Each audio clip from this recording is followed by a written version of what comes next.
Selamat malam, salam sejahtera. Terima kasih karena bersama dengan saya di Nazilin Unity Channel. Ini satu lagi perkara yang paling duka cita untuk Perikatan Nasional. Daripada Harapan Daily, gelombang pas sudah jadi kocakan air hijau. PN semakin pudar, kata Khalid Samad. Apa cerita? Pengarah Komunikasi Amanah, Khalid Abdul Samad menyifatkan pengaruh pembangkang yang dipanggil gelombang hijau sudah menjadi hanya kocakan air yang tidak memberi seberang kesan. Bekas Menteri Wilayah Persekutuan itu berkata demikian berdasarkan kurangnya kehadiran peserta Himpunan Selamatkan Malaysia minggu lalu. Malah, pimpinan utama pembangkang pun tidak hadir. Perhimpunan yang dibuat pada 16 September itu memang kita kata ianya gagal. Kehadiran pun kurang. Pemimpin-pemimpin utama pun tak datang. Yang sibuk buat promosi pun tak datang. Inilah yang paling teruk. Mempromosi tapi tak datang. Tak tahulah. Orang lain pula yang datang. Dan lagi teruk, orang lain pula yang disiasat oleh polis di Raja Malaysia. Ianya habis begitu sahaja, kata Abdul Samad. Tiada sebarang kesan. Apa yang dia nak selamatkan Malaysia pun kita tak tahu, kata Khalid Samad. Hanya yang tak selamat, saya rasa Perikatan Nasional PN kerana relevansinya semakin pudar. Gelombang hijau sudah menjadi kocakan air yang kecil dan sudah tidak ada apa-apa. Ribut taufan sudah habis, katanya dalam program Bual Bicara bertajuk Selamatkan Malaysia atau Selamatkan PN di Jom Channel kemarin. Malah Khalid berpendapat, perhimpunan di ibu negara itu hanya bertujuan untuk mengekalkan PN sebagai pembangkang yang masih relevan setelah mereka kecundang dalam pilihan raya kecil PRK Johor. Orang putih kata, storm in a teacup, kecoh tapi dalam keadaan yang terhad. Gelombang hijau telah menjadi kocakan air hijau. Gelombang hijau di Johor nampaknya telah pudar. Hanya terjadi sedikit kocakan air. Sekarang ini dia cuba nak kekalkan relevansi kerana sebelum itu dia kata PHBN kalah maka kerajaan akan jatuh. Sebelum itu di PRN 6 negeri pula mereka kata kalau hilang ke-6 negeri itu maka kerajaan akan jatuh juga. Selepas itu PRK di Johor pun mereka kata kita akan jatuh juga. Tapi tengok-tengok calon PH menang. Dua-duanya kebetulan calon amanah. Lagilah sakit hati PAS. Itu kerana bagi dia, amanah itu memang satu parti yang tidak sepatutnya wujud, ujarnya lagi. Sekian lagi untuk kali ini. Jangan lupa tinggalkan komen anda. Sila tekan butang subscribe. Dan ada sambungan daripada Harapan Daily juga. PN gagal jadi pembangkang konstruktif. Maafkan saya. PN gagal jadi pembangkang konstruktif, hanya main retorik kaum dan agama. Perikatan Nasional PN gagal memainkan peranan sebagai pembangkang konstruktif dan berkualiti, kata ahli jawatan kuasa amanah Faiz Fadzil. Beliau berkata PN bukan sahaja gagal membentangkan belanjawan bayangan, malah tidak dapat memperkenalkan pernyataan dasar seperti yang dijanjikan pengerusinya, Tan Sri Muhyiddin Yassin. Jelasnya, blok pembangkang itu hanya bermain dengan retorik kaum dan agama. Namun, sentimen itu bukanlah dasar yang berupaya membantu pembangunan negara yang mampan.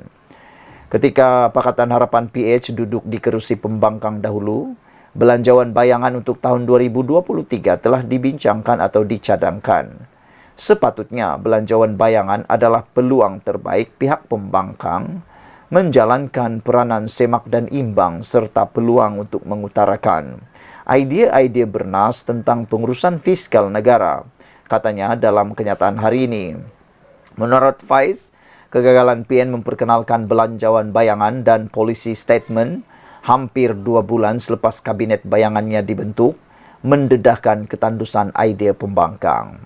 Ketandusan idea ini menunjukkan ketidakupayaan gabungan itu untuk menjadi kerajaan dan inilah yang berlaku ketika mana mereka mentadbir Putrajaya sebelum ini, ujarnya lagi. Tambahnya, Perang terbuka pemimpin PN dan Perdana Menteri dalam isu negeri boleh menjadi ancaman kepada konsep federalisme yang dipegang selama ini. Kebergantungan PN kepada cara politik Sanusi, Menteri Besar Kedah, ini tidak menguntungkan negeri Kedah dan negara. Sanusi harus memahami bahawa Pulau Pinang telah sekian lama menjadi penghubung Kedah untuk hal-hal perdagangan antarabangsa.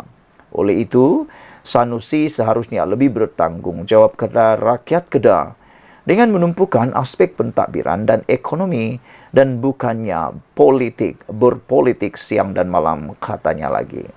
Pada 9 Februari lalu, Sanusi dalam ucapan mempertikai kedaulatan negeri Pulau Pinang dengan mengatakan bahawa ia dipajak daripada negeri Kedah.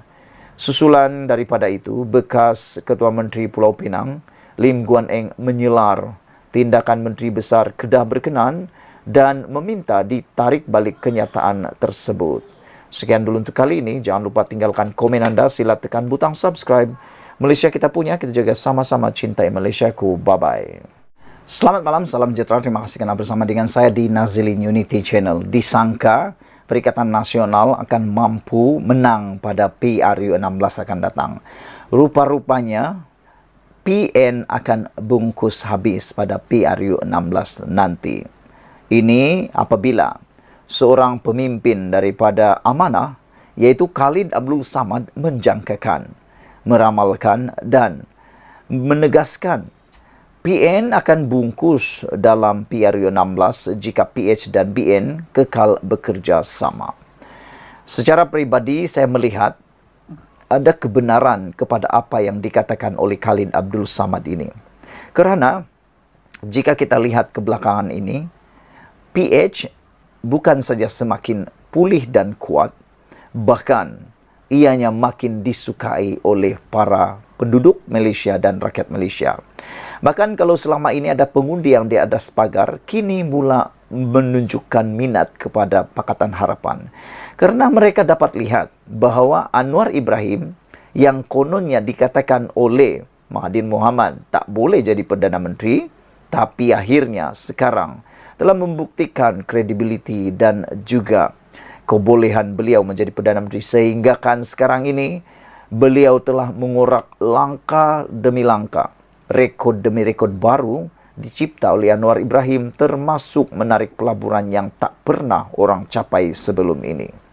Selain daripada itu, dilihat daripada Pakatan Barisan Nasional ataupun Gabungan Barisan Nasional, terutamanya UMNO, kita lihat keputusan Zahid Hamidi menyertai kerajaan menyahut titah ke bawah Duli Yang Maha Mulia di Pertuan Agong untuk menjadi sebahagian daripada kerajaan dan sanggup mengambil risiko untuk mengambil keputusan tidak popular, akhirnya membuahkan hasil.